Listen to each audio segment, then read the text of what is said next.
क्या आपने कभी सोचा है कि एक ऐसा देश जो हर साल हजारों भूकंप झेलता है, जहां की ट्रेनें सेकंड्स की पाबंदी से चलती हैं, जहां तकनीक, संस्कृति और प्रकृति तीनों का अनोखा संगम देखने को मिलता है, वो देश आखिर कैसे दुनिया का इतना शक्तिशाली और प्रभावशाली राष्ट्र बन गया? जी हां, हम बात कर रहे हैं जापान की। एक ऐसा देश जो युद्ध से तबाह हुआ, लेकिन वहां के लोगों ने मेहनत, अनुशासन और वैज्ञानिक सोच से अपने देश को दोबारा खड़ा किया और आज वो दुनिया के सबसे उन्नत राष्ट्रों में गिना जाता है। इस वीडियो में हम जानेंगे जापान का इतिहास और पुनर्निर्माण, उसकी संस्कृति और जीवन शैली, तकनीक और इनोवेशन की दुनिया में उसकी स्थिति और कुछ हैरान करने वाले रोचक तथ्य। तो चलिए शुरू करते हैं।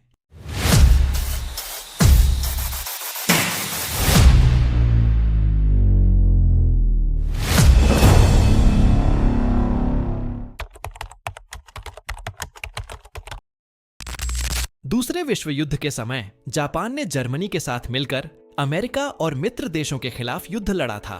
1945 में हिरोशिमा और नागासाकी पर परमाणु बम गिराए गए, जिससे लाखों लोगों की जान गई और देश पूरी तरह से तबाह हो गया। लेकिन यहीं से जापान की असली कहानी शुरू होती है। एक ऐसा देश जिसे 2 बमों ने जलाकर राख कर दिया था, उसी देश ने अगले कुछ दशकों में दुनिया को सबसे आधुनिक टेक्नोलॉजी दी। 1950 और 60 के दशक में जापान ने इंडस्ट्रियल रिवॉल्यूशन की राह पकड़ी। होंडा, टोयोटा, सोनी, पैनासोनिक जैसी कंपनियों ने न केवल जापान को फिर से आर्थिक रूप से खड़ा किया, बल्कि पूरी दुनिया को दिखा दिया कि मेहनत और अनुशासन से क्या कुछ संभव है। अब जरा समझते हैं जापान की संस्कृति। जापानियों की सोच बेहद सामूहिक होती है, यानी कि वहां समाज को प्राथमिकता दी जाती है, न कि व्यक्तिगत फायदे को। आप किसी भी जापानी शहर में चले जाइए, आपको सड़कों पर शोर नहीं मिलेगा। लोग सफाई का पूरा ध्यान रखते हैं और एक दूसरे की इज्जत करना उनकी संस्कृति में रचा बसा है। वो कहते हैं ना, character is what you do when no one is watching. तो जापान में लोग सार्वजनिक जगहों पर कचरा नहीं फेंकते, हालांकि वहां कूड़ेदान भी बहुत कम हैं। फिर भी सब लोग अपने कचरे को घर ले जाकर डिस्पोज करते हैं। उनकी संस्कृति में शोजिन रैहुरी नाम की वेजिटेरियन बौद्ध कुकिंग, समुराई योद्धाओं की नैतिकता, बुशिडो और पारंपरिक चाय समारोह जैसे गहरे तत्व आज भी जिंदा हैं।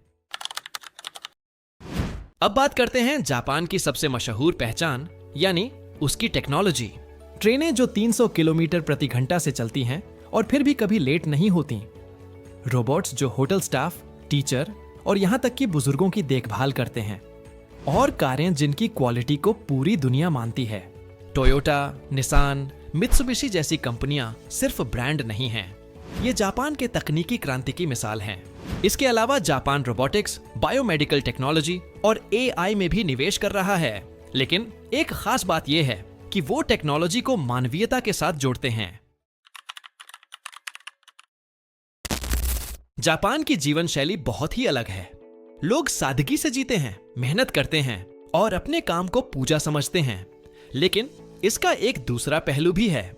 जापान में करोशी नाम का एक शब्द है, जिसका मतलब है ओवरवर्क के कारण मौत। जी हां, वहां काम का दबाव इतना ज्यादा होता है कि हर साल कई लोग सिर्फ ज्यादा काम करने की वजह से अपनी जान गंवा देते हैं।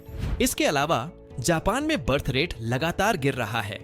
लोग शादी नहीं कर रहे, बच्चे नहीं हो रहे और बुजुर्गों की संख्या तेजी से बढ़ रही है। 2030 तक जापान की करीब 30% आबादी 65 साल से ऊपर हो जाएगी, यानी कि जापान को भविष्य में जनसंख्या संतुलन की बड़ी चुनौती झेलनी होगी। अब थोड़ी मजेदार बातें सुनिए। जापान में 35 लाख से भी ज्यादा सक्रिय वेंडिंग मशीन हैं, हर कोने पर।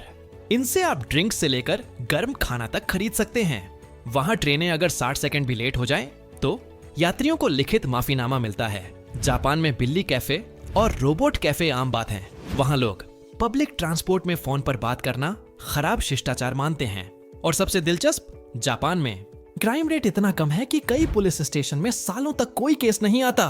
तो दोस्तों, जापान की कहानी सिर्फ टेक्नोलॉजी या संस्कृति की नहीं है, ये कहानी है मानव जज्बे, अनुशासन और सामूहिक सोच की। हमें भी इससे सीख लेनी चाहिए कि अगर एक देश परमाणु बम की तबाही से उठकर दुनिया की टेक्नोलॉजिकल पावर बन सकता है तो हम भी अपने देश में बहुत कुछ कर सकते हैं।